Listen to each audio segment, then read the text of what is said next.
दोस्तों, central government में teaching and non teaching post पर बम्पर वैकेंसीज का नोटिफिकेशन आउट हुआ है। ये जो नोटिफिकेशन है केंद्रीय विद्यालय संगठन एंड नवोदय विद्यालय समिति की तरफ से आया है, जो कि एक ऑटोनोमस ऑर्गेनाइजेशन है अंडर मिनिस्ट्री ऑफ एजुकेशन की। अगर यहाँ पे आपकी जॉब लगती है तो आपकी परमानेंट सेंट्रल गवर्नमेंट की जॉब होगी और इसका जो पे लेवल रहता है सभी वैकेंसीज से कहीं ना कहीं एक दो पे लेवल ऊपर ही रहता है।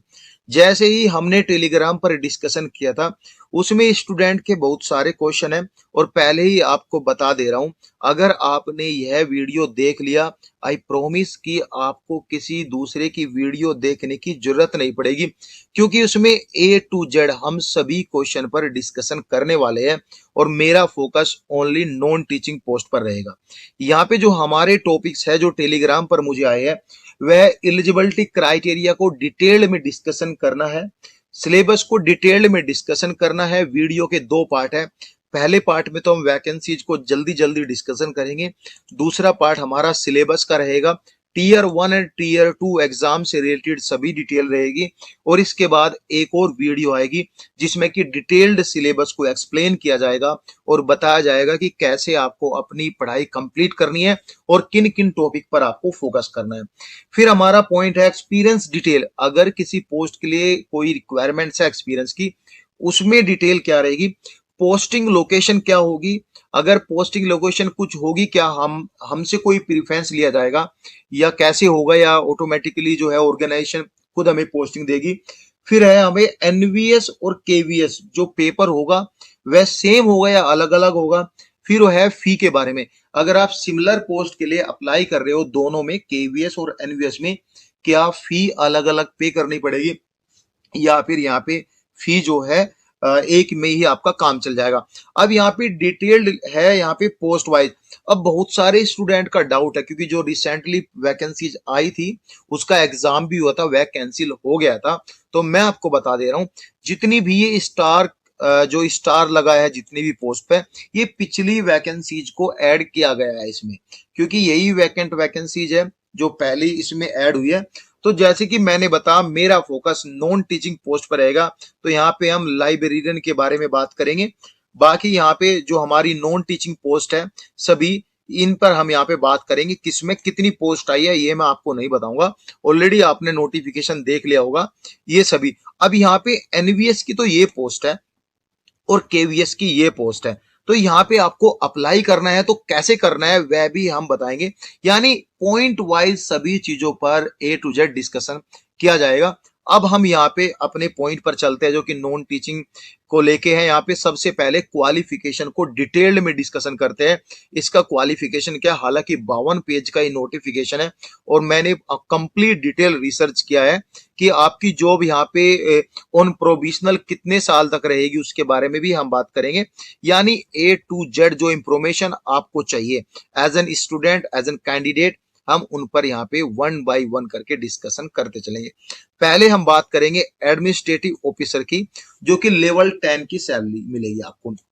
देखो गाइज, लेवल 6 से ऊपर जितनी भी आपकी सैलरी रहती है वे कहीं ना कहीं एक्सपीरियंस होल्डर कैंडिडेट के लिए रहती है जो पहले से ही कहीं काम कर रहा हो। तो यहाँ पे आपका ग्रेजुएशन मांगा है और 3 साल का यहाँ पे जो है रेगुलर सेक्शन ऑफिसर का एज ए 7 जो लेवल, जो आपका पे लेवल 7 है, इस पर आपने काम किया है किसी भी सेंट्रल गवर्नमेंट या ऑटोनोमस बॉडीज में। सेंट्रल गवर्नमेंट की, यहाँ पे स्टेट गवर्नमेंट की नहीं मांगा, ये क्लियर रहे बात कि 3 साल का experience as a section officer पे आपने पे लेवल 7 पे काम किया है। बस यही यहाँ पे एक रिक्वायरमेंट्स है, बाकी अदर कोई भी नहीं है। और ध्यान रहे, सेंट्रल गवर्नमेंट में काम किया या इसकी कोई बॉडीज है तो आप इसमें अप्लाई कर सकते हो। नॉलेज मांगी है कंप्यूटर एप्लीकेशन की, तो सर्टिफिकेट की यहाँ पे कोई जरूरत नहीं है आपको देने की, बस नॉलेज आपकी होनी चाहिए। फाइनेंस ऑफिसर के बारे में बात करेंगे, पे लेवल 7 की आपको सैलरी मिलेगी। इसमें यहाँ पे 2-3 तरह के क्वालिफिकेशन मांगे हैं। पहले तो ये क्वालिफिकेशन है, अगर आपका ये नहीं मैच होता तो ये वाला क्वालिफिकेशन है, अगर ये भी मैच नहीं होता तो ये वाला क्वालिफिकेशन से आप फॉर्म अप्लाई कर सकते हो। देखो, फाइनेंस ऑफिसर के लिए आपकी उम्र 35 साल से तो नीचे होनी चाहिए। इसमें आपका बैचलर डिग्री में 50% नंबर होने चाहिए और गाइस 4 साल का post qualification experience in audit and accounts working in central and state government का आपका होना चाहिए, या फिर ऑटोनोमस बॉडी जो सेंट्रल गवर्नमेंट स्टेट गवर्नमेंट के इन पे लेवल 6 पे होना चाहिए, जब भी आप यहाँ पे अप्लाई कर सकते हो। यानी पे लेवल 6 पे आपने काम किया है और ऑडिट एंड अकाउंट वर्क में, तो आप इसमें अप्लाई कर सकते हैं। अगर ये क्वालिफिकेशन नहीं है आपके पास तो कोई बात नहीं, आपने मास्टर डिग्री कॉमर्स से किया है, 50% नंबर आपके हैं और 4 साल का इसमें भी आपका एक्सपीरियंस है audit and accounting work in central government state government, तो यहाँ पे भी आप यहाँ पे सेम ही है, बस यहाँ पे बैचलर डिग्री दे दी, यहाँ पे मास्टर डिग्री, कुछ चेंज नहीं है। अगर ये भी क्वालिफिकेशन नहीं आपके पास मैच होता तो bachelor degree in CA inter, यानी बैचलर डिग्री आपने किया तो है और इंटर में आपने जो है चार्टर अकाउंटेंट सीए से एक सब्जेक्ट होता है वह लिया है, या फिर आईसीडब्ल्यूए इंटर और एमबीए फाइनेंस और गाइज पीजीडीएम फाइनेंस, और यानी 2 साल का फुल टाइम है ये सभी कुछ। देखो यहाँ पे एक तो है bachelor degree with CA inter, ठीक है। दूसरा है आईसीडब्ल्यूए इंटर, यानी इससे भी कर सकते हो, आईसीडब्ल्यूए इंटर से भी कर सकते हो, एमबी फाइनेंस से भी अप्लाई कर सकते हो, पीजीडीएम 2 साल का है पूरा, इससे भी अप्लाई कर सकते हो। 4 ईयर जो है post qualification experience in auditing and accounting working in central government state government में है और लेवल 6 पर काम किया है, तो आप इसमें अप्लाई कर सकते हो। बात करेंगे असिस्टेंट इंजीनियर के लिए। असिस्टेंट इंजीनियर की लेवल 7 की सैलरी रहेगी, 35 साल से नीचे आपकी एज होनी चाहिए, graduation in civil electrical engineering में आपका होना चाहिए, 2 साल का experience in design and engineering में आपने किया है। और गाइज ध्यान रहे, यह भी आपका गवर्नमेंट डिपार्टमेंट ऑर्गेनाइजेशन या इंस्टीट्यूट में क्या है, तो आप इसमें भी अप्लाई कर सकते हो। नेक्स्ट जो पोस्ट है ये एएसओ की पोस्ट है, यानी असिस्टेंट सेक्शन ऑफिसर की पोस्ट है। इसमें गाइज क्या है, लेवल 6 की आपको सैलरी मिलेगी, ठीक है। 35 साल से नीचे आपकी उम्र होनी चाहिए और गाइज इसमें पहले आपका बैचलर डिग्री कंप्लीट होना चाहिए। दूसरा जो क्वालिफिकेशन मांगा है, working as a UDC SSC और equivalent on regular basis minimum 3 साल की लेवल 4 पर काम किया है। यानी आपने लेवल 4 पर काम किया एज ए यूडीसी एसएससी और इक्विवेलेंट, और इसके साथ साथ आपने ग्रेजुएशन भी किया है, आप इसमें अप्लाई कर सकते हैं। नॉलेज मांगी है कंप्यूटर की, तो यहाँ पे ये सब चीजें नहीं होनी चाहिए आपके पास, इन चीजों का कोई सर्टिफिकेट नहीं होना चाहिए, बस सिर्फ यहाँ पे नॉलेज होनी चाहिए। मैंडेटरी ये 2 चीजें है आपकी, पहला तो आपका डिग्री है मैंडेटरी, दूसरा है आपके पास 3 साल का एक्सपीरियंस लेवल 4 पे काम किया है, या फिर यूडीसी पोस्ट पर आपने होल्ड की है अपनी अपनी जॉब, या एसएस से, या फिर आपने लेवल 4 की किसी कैसी भी जॉब की है, अभी आप लेवल 4 की जॉब पर आप काम कर रहे हैं, तो आप इसमें अप्लाई कर सकते हो। डजेंट मैटर आप यूडीसी पोस्ट होल्ड कर रहे हो या फिर एसएससी पोस्ट होल्ड कर रहे हो, इक्विवेलेंट आपका कुछ भी है लेवल 4 पे, तो आप इसमें अप्लाई कर सकते हैं। ये एक मैसेज क्लियर हुआ आपको, ठीक है। अब आते हैं जूनियर ट्रांसलेटर की, लेवल 6 की सैलरी मिलेगी, 30 साल से नीचे आपकी उम्र होनी चाहिए। अब यहाँ पे कुछ इलेक्टिव सब्जेक्ट की प्रॉब्लम रहती है स्टूडेंट को, तो मैं यहाँ पे सभी में अलग अलग रहता है।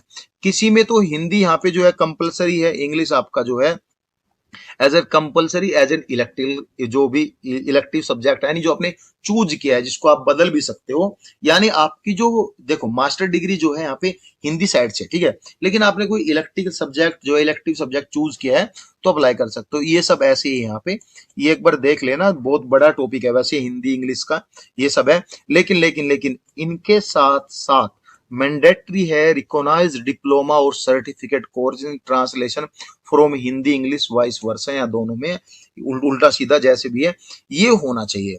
या फिर अगर आपके पास ये सर्टिफिकेट नहीं है, 2 साल का ट्रांसलेशन का आपके पास एक्सपीरियंस होना चाहिए, सेंट्रल गवर्नमेंट और स्टेट गवर्नमेंट ऑफिस का होना चाहिए, including government of Indian undertaking, जो भी अंडरटेकिंग की बहुत सारी पीएसयू ऑर्गेनाइजेशन है उसमें आपका एक्सपीरियंस होना चाहिए।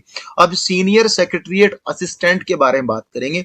लेवल 4 की सैलरी है, 35 साल से नीचे आपकी 30 साल से नीचे आपकी उम्र होनी चाहिए, बैचलर डिग्री आपकी कंप्लीट होनी चाहिए। फर्स्ट केस में आपकी बैचलर डिग्री है, सेकंड केस में जो है लेवल 2 की जॉब आप होल्ड कर रहे हो सेंट्रल गवर्नमेंट या फिर किसी भी ऑटोनमस बॉडीज में, और जो भी सेंट्रल गवर्नमेंट की बॉडीज है उसमें आप होल्ड कर रहे हैं, और आपके पास या तो आपके पास जो है जेएसए एलडीसी की पोस्ट आप होल्ड कर रहे हो, या फिर कोई भी लेवल 2 की रेगुलर बेसिस पर पोस्ट होल्ड कर रहे हो, और मिनिमम 3 साल का आपके पास एक्सपीरियंस है, तो आप इसमें अप्लाई कर सकते हो। किसी भी तरह का कोई भी सर्टिफिकेट की जरूरत नहीं है, ये जस्ट नॉलेज लिखा है, इसका कोई सर्टिफिकेट आपको नहीं देना है। स्टेनोग्राफी ग्रेड 1 के लिए बात करेंगे, इसमें आपकी उम्र जो है 30 साल से नीचे होनी चाहिए। पे लेवल आपका 6 रहेगा। इसमें क्या आपका ग्रेजुएशन होना चाहिए। शॉर्ट हैंड की स्पीड जो है 100 words per minute in English, और गाइस हिंदी में होना चाहिए। जो भी आपको डिक्टेशन बोला जाएगा वो जो लिखना है आपको वो 100 वर्ड्स पर मिनट में लिखना है, और टाइपिंग स्पीड जो है आपकी 45 वर्ड पर मिनट इन इंग्लिश और हिंदी दोनों में आपका होना चाहिए। ध्यान रहे ये दोनों में आपका होना चाहिए, ठीक है। इसके साथ साथ आपके पास working as a stenographer grade 2 का एक्सपीरियंस भी होना चाहिए। एज एन 5 साल तक आपने ये पोजीशन होल्ड की है, या फिर आपने कोई स्टेनोग्राफी से रिलेटेड जिसमें स्टेनोग्राफी का काम है उसके इक्विवेलेंट आपने लेवल 4 की पोस्ट होल्ड की है, तो आप इसमें अप्लाई कर सकते हो। ये जो फोर्थ और फिफ्थ वाला पॉइंट है ये नॉलेज के लिए है, ये कोई सर्टिफिकेट के लिए नहीं है, तो सर्टिफिकेट की कोई भी जरूरत यहाँ पे नहीं है। स्टेनोग्राफी ग्रेड 2 लेवल 4 की सैलरी है, और गाइस 27 साल से नीचे आपकी उम्र होनी चाहिए। ग्रेजुएशन के साथ साथ यहाँ पे norms and condition skill test की भी है। डिक्टेशन 10 मिनट का time 80 words per minute, transcription 50 minute Hindi और 65 मिनट इंग्लिश के लिए मिलेंगे उन कंप्यूटर पे। बाकी यहाँ पे वर्किंग नॉलेज यहाँ पे होनी चाहिए। ये किसी भी तरह का कोई सर्टिफिकेट इसमें नहीं होना चाहिए, और यही यहाँ पे मैंडेटरी है। ग्रेजुएशन मैंडेटरी है बस ओनली यहाँ पे, और कुछ मैंडेटरी नहीं है इसके लिए, ठीक है। जेएसए के लिए बात करेंगे, 12वीं पास होना चाहिए जेएसए में, और यहाँ पे 35 वर्ड पर मिनट इन इंग्लिश में टाइपिंग, और गाइस 30 वर्ड पर मिनट इन हिंदी और कंप्यूटर पे टाइपिंग। सो गाइस यहाँ पे दोनों में से एक में टाइपिंग आपकी होनी जरूरी है। अब यहाँ पे इक्वलेंट भी लिखा है कुछ, इक्वलेंट आपको बताऊंगा। देखो एसेशनल क्वालिफिकेशन यहाँ पे लिखा है 12वीं पास के साथ साथ 30 वर्ड पर मिनट इन इंग्लिश और 25 वर्ड पर मिनट इन हिंदी में यहाँ पे टाइपिंग स्पीड होनी चाहिए, ठीक है। ये यहाँ पे लिखा है, और ये भी लिखा है अपने अगर 12वीं पास जो +2 लेवल है सीनियर सेकेंडरी फ्रॉम सीबीएसई से आपने किया है, और guys board with secretariat practice and office management as a vocational subject है, जब भी आप इसमें अप्लाई कर सकते हो, ठीक है। दो केस है आपको, देखो यहाँ पे दिया है ये, और ये एनवीएस के लिए दिया है, ये केवीएस के लिए दिया है, ये एनवीएस के लिए। ध्यान रहे ये केवीएस का है, केवीएस का सिंपल है 12वीं पास होना चाहिए। एनवीएस में दो पॉइंट्स आपके, 12वीं पास तो है और टाइपिंग स्पीड कम होनी चाहिए, ठीक है। टाइपिंग स्पीड कम होनी चाहिए। अप्लाई कैसे करना है वो भी मैं आपको बताऊंगा। इसमें 30 वर्ड पर मिनट इन इंग्लिश, इसमें 25 वर्ड पर मिनट इन हिंदी, और गाइस ये 12वीं+2 सीबीएसई स्टेट बोर्ड सेक्रेटरीट, और guys practice at office management as a vocational subject होना चाहिए ये, तो आपको यहाँ पे ये जरूरत नहीं पड़ेगी। यहाँ पे ये सब नॉलेज होनी चाहिए, इसमें इनका कोई पॉइंट नहीं है डिजायरेबल है या नहीं है। लैब अटेंडेंट के बारे में बात करेंगे, 30 साल से नीचे आपकी उम्र होनी चाहिए। लेवल 1 की सैलरी मिलेगी। इसमें आपके दो क्वालिफिकेशन है। पहले क्वालिफिकेशन में तो आपका 10th पास प्लस के certificate diploma in laboratory technique में होना चाहिए। अगर आपने कोई डिप्लोमा नहीं किया और आप 12वीं पास साइंस से है, तो आप इसका फॉर्म जब भी भर सकते हैं। डिप्लोमा की कोई भी जरूरत यहाँ पे नहीं है, ठीक है। 12वीं साइंस से भी कैंडिडेट्स का फॉर्म भर सकते हैं। एमटीएस के लिए बात करेंगे, जो एमटीएस की पोस्ट है उसमें 10वीं पास कैंडिडेट भर सकते हैं। 30 साल से नीचे उम्र, लेवल 1 की सैलरी मिलेगी। एज का रिलैक्सेशन आपको यहाँ पे क्लियर बता देता हूँ, कम से कम सभी पोस्ट के लिए 18 साल होनी चाहिए। 18 से जो मैंने ऊपर बताया 30 साल से नीचे, 37 साल से नीचे, 32 साल से नीचे, 33 साल से नीचे, वो सभी जनरल कैटेगरी की है। अगर आप एज का कंसेशन चाहते हो तो सेंट्रल गवर्नमेंट का एसटी एससी ओबीसी और ईडब्ल्यूएस का सर्टिफिकेट देना है। यह जो सर्टिफिकेट होगा फाइनेंशियल ईयर का होना चाहिए, यानी 1 अप्रैल 2025 से लेके इन वैकेंसीज की लास्ट डेट तक आप बनवा सकते हो। इसके बाद बनवाओगे तो कोई फायदा नहीं, बिकॉज आप अप्लाई ही नहीं कर पाओगे। तो 1 साल का फाइनेंशियल ईयर होना चाहिए, उसी बीच का सर्टिफिकेट आपका बना होना चाहिए। तो एसटीएससी वाले अपनी उम्र को 5 साल बढ़ा के चले, क्योंकि 5 साल को छूट मिल जाएगी। जैसे मैं एक एग्जांपल दे रहा हूँ, एमटीएस की 30 साल मांगी है, एसटीएससी वाले का अगर सर्टिफिकेट सेंट्रल गवर्नमेंट का है तो 35 साल तक फॉर्म भर सकते हैं। ओबीसी की यहाँ पे 3 साल यहाँ पे मांगी है, तो यहाँ पे जो है यहाँ पे जो है 33 साल तक फॉर्म फिल कर सकते हैं, ST SC वाले जो है 35 साल तक फॉर्म फिल कर सकते हैं। यहाँ पे इस तरह एज का क्राइटेरिया दिया हुआ है, ये आप पढ़ लेना। अब यहाँ पे लिखा है the cut off date. Cut off date जो है ये सारा चीजें educational qualification and experience age की जो लिमिट है वह 4 दिसंबर 2025 से आपकी कट ऑफ काउंट होगी, यानी आपकी उम्र, आपका एजुकेशनल क्वालिफिकेशन एंड एक्सपीरियंस जो है वह सब कुछ आपका 4 दिसंबर 2025 से काउंट किया जाएगा। ये बात आपको याद रखने वाली है, ठीक है। EWS का ये सब चीजें है, ध्यान में रहे। ये फाइनेंशियल ईयर का सर्टिफिकेट होना चाहिए, यहाँ भी कहीं दिया होगा, आप पढ़ लेना। अब मोड ऑफ सिलेक्शन के बारे में बात करते हैं। देखो यहाँ पे पॉइंट्स दिए हैं कुछ, जो ग्रुप ए की पोस्ट है उसमें Tier 1 एंड Tier 2 प्लस के आपका इंटरव्यू होगा, तो इसके बारे में जैसे कि मैंने बोला टीचर के बारे में मैं बिल्कुल भी बात नहीं करूंगा, ठीक है। अब यहाँ पे देखो, यहाँ पे ये जो पोस्ट दी है, there will be 2 tier examination followed by this this this this, ये सब कुछ है। ये हमारा सिलेबस का पार्ट भी है, इस पर भी हम थोड़ा सा डिस्कशन करेंगे और आपको बताएंगे कि कैसे कैसे आपको ये मतलब सिलेबस क्या रहेगा। मेन फोकस डिस्क्रिप्टिव पे है, ठीक है। अब यहाँ पे देखो, ये जो है ये यहाँ पे KVS और NVS पोस्ट का दिया हुआ है, KVS और NVS पोस्ट का दिया है। अगर आप NVS में फॉर्म फिल कर रहे हैं तो यहाँ पे ये सब डैश डैश डैश डैश है, और यहाँ पे अगर आप KVS में फॉर्म फिल कर रहे हैं यहाँ पे पोजीशन के नाम लिखे हैं, ठीक है। अब मैं एक बार बता देता हूँ आपको, ये सब चीज देख लेना आप।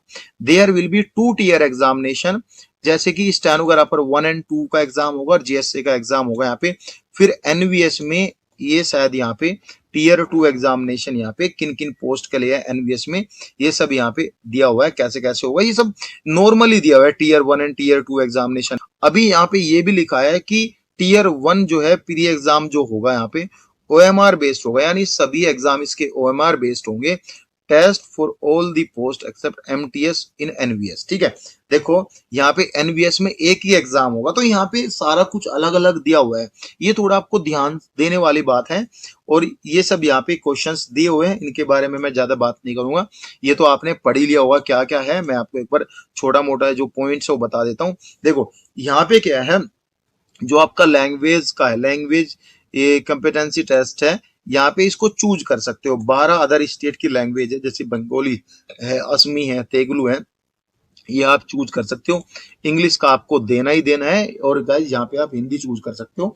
यही सब कुछ लिखा है, बाकी जो आपका हिंदी इंग्लिश दोनों लैंग्वेज में एग्जाम होंगे। ये यहाँ पे जो एग्जाम्पल दिया है, पार्ट जो 5 है वह Tier 1 का फॉर सभी पोस्ट के लिए है, पार्ट जो 3 है वह जो है ओनली फॉर MTS पोस्ट के लिए। तो यहाँ पे ये दिया है मॉडर्न लैंग्वेज, यहाँ पे सभी ये दिया है। जो पार्ट 4 की है, जो मैं आपको ऊपर बता रहा था, ये मॉडर्न लैंग्वेज जो है यहाँ पार्ट 4 की यहाँ पे दिया हुआ है, MTS पोस्ट के लिखा है ना, फॉर MTS पोस्ट, ये सभी यहाँ पे लैंग्वेज दिया हुआ है। ये चीजें आपको समझ में आती है, और बता देना कुछ भी पॉइंटों में अलग से आपको सिलेबस कवर कर दूंगा। ये सब बोला है कि किसके लिए क्या है, नॉलेज क्या है ये जैसे कि मैं एक बार बता देता हूँ। Expected knowledge for candidate Tier 1 for this post MTS will be secondary level की है, सेकेंडरी लेवल का है, ग्रेजुएशन लेवल का क्या क्या एग्जाम है। अब मैं आपको बता देता हूँ, जो भी MCQ या OMR आपके एग्जाम होंगे, प्री एग्जाम जो होगा, इसमें जितने भी क्वेश्चन आएंगे वह जो क्वेश्चन रहेंगे वह क्वेश्चन 3 नंबर का एक क्वेश्चन होगा, यानी अगर 100 क्वेश्चन रहेंगे तो 300 नंबर का होगा। बाकी जो इसके डिस्क्रिप्टिव रहेंगे उसमें सारे डिस्क्रिप्टिव नहीं होंगे, 40 से 60 number depend on the post की डिस्क्रिप्टिव है, उसमें नेगेटिव मार्किंग भी अलाउ होगी। अब इसमें 1/3 नेगेटिव मार्किंग है, यानी 1/3, एक क्वेश्चन गलत करोगे तो 1 नंबर आपका काट लिया जाएगा। अब यहाँ पे लिखा है Tier 1 will be screening test to short listed candidate Tier 2 ratio, यानी 1:10 की रेशियो में कैंडिडेट जो है वह Tier 1 के लिए जो है Tier 1 से Tier 2 में जाएंगे। अब गाइज OMR बेस्ड आपका Tier 1 एग्जाम होगा। There will be separate Tier 2 for each post in Hindi और इंग्लिश लैंग्वेज, ये यहाँ पे इसका है। OMR बेस्ड ईयर होगा और ये 2.5 घंटे का एग्जाम होगा। अब यहाँ पे दिया है जो NVS और KVS का है, 60 क्वेश्चन तो ऑब्जेक्टिव रहेंगे, 10 क्वेश्चन जो है यहाँ पे जो है डिस्क्रिप्टिव रहेंगे, 70 क्वेश्चन रहेंगे, 100 नंबर का आपका एग्जाम होगा। इसमें 1/4 डिस्क्रिप्टिव में नेगेटिव मार्किंग होगी।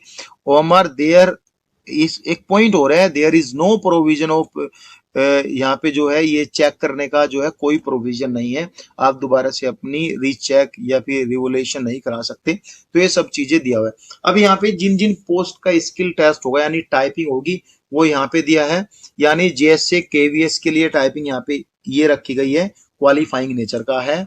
और गाइज यहाँ पे जो है आपका टेस्ट भी होगा एक, दोनों लैंग्वेज का, ये यहाँ पे 100 नंबर का है, यहाँ पे रखा गया है। तो इसका जब सिलेबस का पॉइंट आएगा तो मैं आपको ये बता दूंगा।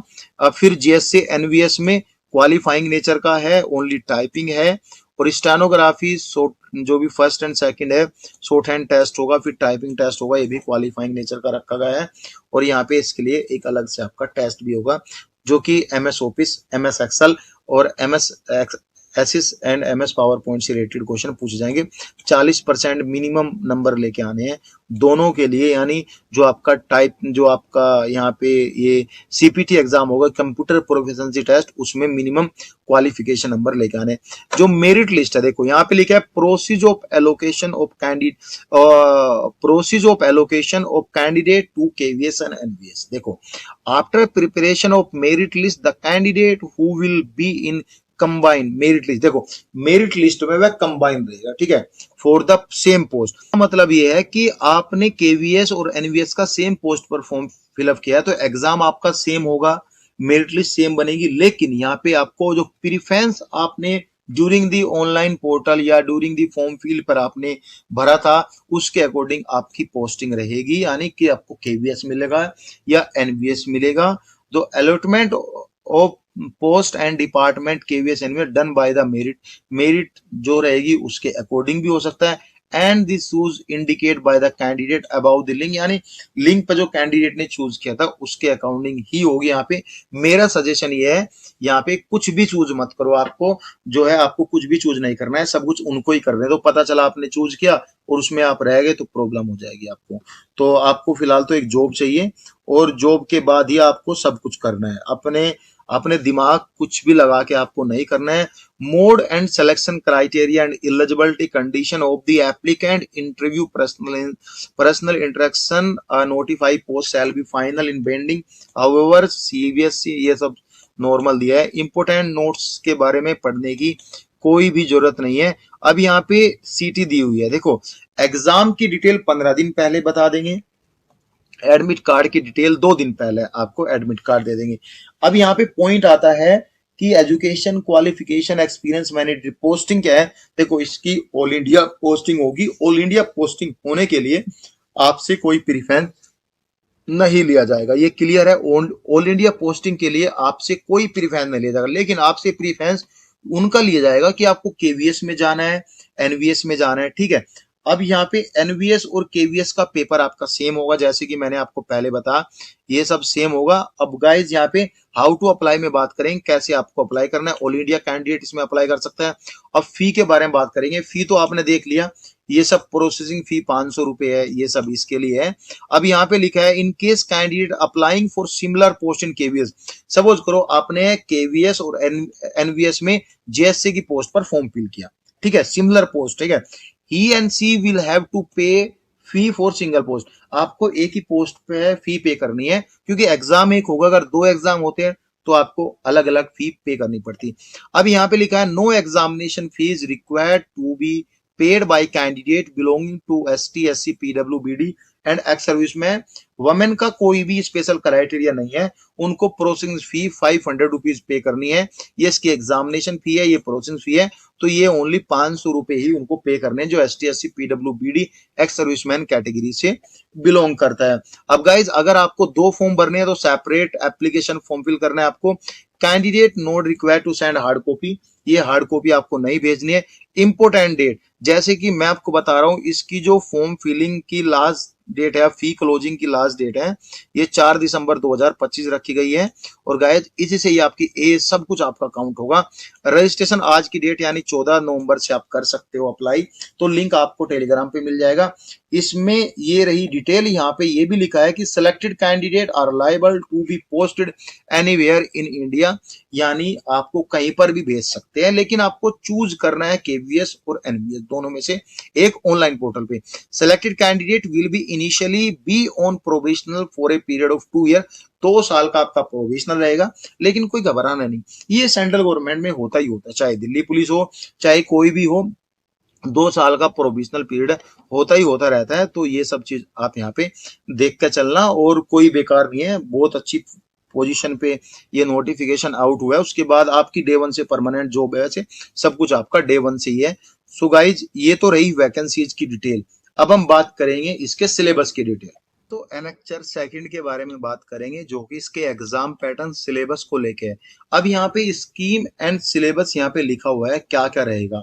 देखो यहाँ पे पोस्ट भी लिखी है, ये सभी ऑलमोस्ट नॉन टीचिंग पोस्ट है, ठीक है। यहाँ पे प्री एग्जाम होगा, ये सिर्फ स्टाफ कार ड्राइवर को छोड़ के जो वैकेंसीज आई है, बाकी इन सभी पोस्ट का जो रहेगा mode expected staff car driver, तो आपका ये प्री एग्जाम होगा। प्री में ये सब रहेंगे, और ये जो है आपका लैंग्वेज यानी LCT लैंग्वेज कॉम्पिटेंसी टेस्ट है, ये है आप जो है अपनी लोकल लैंग्वेज है उसको चूज कर सकते हो ड्यूरिंग द फॉर्म फिल करते टाइम, ठीक है। ये 100 क्वेश्चन रहेंगे, 300 नंबर का आपका एग्जाम रहेगा, 2 घंटे का आपका टाइम ही रहेगा। इसमें नेगेटिव मार्किंग 1/3 है, यानी एक क्वेश्चन गलत करोगे तो आपका 1 नंबर काट दिया जाएगा। मैं यहाँ पे मोटा मोटा एग्जाम पैटर्न बताऊंगा, ज्यादा कुछ खास नहीं बताऊंगा, क्योंकि इसके ऊपर मैं डिटेल अलग से सिलेबस लेके आऊंगा जो मैं बताऊंगा। जो मैंने बताया आपको 12 अदर मॉडर्न लैंग्वेज रहेगी, हिंदी, असमी, बंगाली, ये लैंग्वेज आप जो है चूज कर सकते हैं। बाकी आपके स्टाफ के अकॉर्डिंग जब आप ये लैंग्वेज आप चूज कर सकते हैं, बाकी आपके जो है स्टेट के अकॉर्डिंग जो है लैंग्वेज में एग्जाम पैटर्न ऑटोमेटिकली एग्जाम आ जाएगा, ठीक है। अब टीयर 2 जो है वह सब्जेक्ट नॉलेज है, इन सभी का कॉम्बिनेशन ऑफ पेन पे यानी पेन पेपर से आपको लिखना है। तो इन सभी का जो है यहाँ पे टीयर 2 एग्जाम होगा, जिसके 60 ऑब्जेक्टिव क्वेश्चन है, 10 आपके डिस्क्रिप्टिव क्वेश्चन है, और 60 जो है ये आपके 60 नंबर का है, 10 जो है वह 40 नंबर के, यानी ये क्वेश्चन 4 नंबर का है। 2.5 घंटे का टाइम मिलेगा, 70 क्वेश्चन रहेंगे, 100 नंबर का एग्जाम होगा। अब इसके डिस्क्रिप्टिव में 1/4 नेगेटिव मार्किंग है, 0.25%। अगर आप 4 क्वेश्चन गलत करोगे तो 1 नंबर काट लीजिएगा। अब ये जो सिलेबस है ये एडमिनिस्ट्रेटिव ऑफिसर का है। देखो, जो भी एक यूनिवर्सिटी रहती है उसके एक रूल होते हैं, और ये रूल को पढ़ना जरूरी है, क्योंकि इन्हीं रूल के अकॉर्डिंग ही यूनिवर्सिटी चलती है, ठीक है। किसको कब प्रमोशन देना है, लीव किसको देना है, ट्रेवलिंग अलाउंस कितना किसको मिलेगा अगर कोई बाहर डेपोटेशन जा रहा है, ऑफिस के प्रोसीजर एंड मैनेजमेंट क्या है, जनरल फाइनेंशियल रूल क्या है, fundamental rule and supplementary rule क्या है, मेडिकल अटेंडेंस अगर कोई मेडिकल लीव पे जा रहा है और आपको यही नहीं पता कि मेडिकल अटेंडेंस कैसे देनी है, क्या कोई PL CL कोई कटेगा नहीं कटेगा, तो ये है CCS के रूल क्या है, सेंट्रल गवर्नमेंट यूनिवर्सिटी के। NPS नेशनल पेंशन स्कीम कितनी है, किसका सैलरी से कितना डायरेक्टर होना, क्वार्टर का अलॉटमेंट रूल क्या है, लीगल प्रोसीजिंग क्या है, रिक्रूटमेंट रूल क्या, अगर कोई नोटिफिकेशन निकालना है उसके रूल क्या है, तो ये सब चीजें यहाँ पे है। इसका PDF भी मिलेगा, मेरे पास डिटेल है, टेंशन नहीं लेने का, ठीक है। इंटरव्यू 15 नंबर का होगा। ऊपर मैंने बताया आपको एडमिनिस्ट्रेटिव ऑफिसर का, फाइनेंस ऑफिसर का, यहाँ पे फंडामेंटल अकाउंट्स के कॉन्सेप्ट रहेंगे, यानी अकाउंट से रिलेटेड, ठीक है। गोइंग कंसर्न रहेगा, एनुअल बेसिस ऑफ अकाउंटिंग रहेगा, बिजनेस एंटिटी एंड कॉन्सेप्ट रहेगा, ये सब रहेंगे यहाँ पे, ठीक है। बेसिक अकाउंट टर्म्स रहेगा, मेंटेनेंस ऑफ कैश बुक रहेगा, मेंटेनेंस ऑफ यहाँ पे लेजर रहेगा। तो ये सब चीजें टॉपिक है, ये सब डिस्क्रिप्टिव है।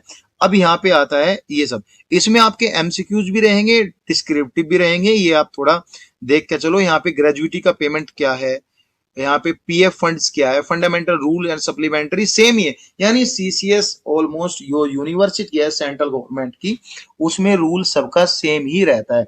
अब यहाँ पे ASO का सेम ही कॉन्सेप्ट है, जो पढ़ना है आपको सेम ही कॉन्सेप्ट है। मैं तो बोलता हूं अगर आपका टीयर 2 एग्जाम सेम है, पहले देख लो किन किन पोस्ट के लिए सेम है, तो उन्हीं के लिए आपको सभी के लिए अप्लाई करना है।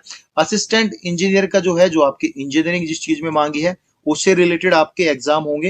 हिंदी ट्रांसलेटर का ये आपके जनरल इंग्लिश जो भी आपका ये रहेगा, कंप्यूटर लिटरेसी के क्वेश्चन रहेंगे, राजभाषा, ये सब रूल एंड नियम रहेंगे, ये देख लेना आप। स्टेनोग्राफी में इंग्लिश का रहेगा, हिंदी का रहेगा, ये मतलब कि स्टेनोग्राफी में क्या है ना, ये सब MCQs है, ठीक है। लेकिन डिस्क्रिप्टिव भी है यहाँ पे, noting and drafting, office procedure की डिस्क्रिप्टिव भी है, स्किल टेस्ट भी है, ये ठीक है। ये सब आप देख लेना, ये कुछ खास नहीं है। अब बात करेंगे स्टेनोग्राफर ग्रेड 2, ये सारे MCQs आएंगे, 60 क्वेश्चन। ऑफिस प्रोसीजर में अब यहाँ पे एक डाउट हो गया, ऑफिस प्रोसीजर क्या है? ये सारा ऑफिस प्रोसीजर है सेंट्रल यूनिवर्सिटी का, जो मैंने आपको ऊपर बताइए। ये सारा ये ऑफिस प्रोसीजर तो है अकाउंट सेक्शन ऑफिसर का, यही सब आएगा उसके लिए भी। ऑफिस प्रोसीजर वही सब होता है, लेकिन इसमें अकाउंट के रूल अलग होते हैं, बस सेम ही रहते हैं। मैं जस्ट मोटा मोटा आपको बता रहा हूँ, इससे घबराने वाली कोई बात नहीं है। कि मैंने इस पे पहले भी वीडियो बनाई थी। यहाँ पे देखो, ये सारा जो है एसएससी का जो बोला है ना, ये देखो एसएससी का सेम ये सारा ऑफिस प्रोसीजर है। यहाँ पे देखो, मेंटेनेंस कैशबुक क्या है, प्रमोशन रूल्स क्या है, सैनिटरी रूल क्या है, इम्प्लीमेंटेशन ऑफ राजभाषा क्या है, financial under graduation under MACP क्या है, तो ये सब आएगा। यानी यहाँ पे एक ऑफिस प्रोसीजर की बुक है 250-300 पेज की, वही आपको पढ़ना है और कुछ नहीं पढ़ना है। जेएसए का डिस्क्रिप्टिव, सॉरी, ऑब्जेक्टिव तो ये रहा सिलेबस। अब आपका डिस्क्रिप्टिव भी है यहाँ पे, ये यहाँ पे दिया है, ये कंप्यूटर से रिलेटेड रैम ऑर्गेनाइजेशन यहाँ पे दिया होगा। ये देखो, ये सारा इनसे ही आएगा। ये आपका डिस्क्रिप्टिव है, कंप्यूटर लिटरेसी आपका, ये सारा, ये गवर्नेंस क्या है, स्मार्टफोन एंड इंफॉर्मेशन की शौक क्या है, ये सब रिलेटेड आएगा क्वेश्चन। ये फिर आपका ये रहेगा, इससे घबराना नहीं है आपको कैसे क्या करना है। हालांकि वीडियो बहुत लंबा बन चुका है, इसलिए मैं जल्दी कवर कर रहा हूँ। अब स्टाफ कार ड्राइवर के बारे में बात करेंगे। स्टाफ कार ड्राइवर में आपका जो है टीयर 1 एग्जाम होगा, ऑब्जेक्टिव टाइप एग्जाम होगा, ठीक है। यहाँ पे आपका जो डिस्क्रिप्टिव होगा, ये आपका यहाँ पे ये रहेगा, डिस्क्रिप्टिव भी है आपके लिए। ये जो यहाँ पे ड्राइविंग टेस्ट होगा, ये सब देख लेना। फिर आपका स्किल टेस्ट होगा, ये रहेगा आपका। अब एमटीएस के बारे में बात करेंगे। यहाँ पे शायद एमटीएस नहीं दिया होगा, let me check the MTS कहीं दिया होगा, इसमें एमटीएस नहीं दिया हुआ है, ठीक है। एमटीएस के लिए अलग से हम अच्छे से डिस्कस करेंगे और बात करेंगे क्या है। एमटीएस में खास कुछ नहीं आएगा, ट्रेड से रिलेटेड एक एग्जाम होगा, जिसमें कि ऑफिस प्रोसीजर के लिमिटेड क्वेश्चन पूछे जाते हैं, ठीक है। ये कोई पुरानी पीडीएफ है, नया सिलेबस अभी अपडेट नहीं हुआ है इनका। और एमटीएस का सिलेबस शायद पिछली कोई है, मैं उसको देख के ही यहाँ पे रेफरेंस पे बना रहा हूँ। इतना कुछ नहीं है सिलेबस की, वीडियो मेरी दोबारा आएगा, वो एक बार देख लेना। Thank you so much.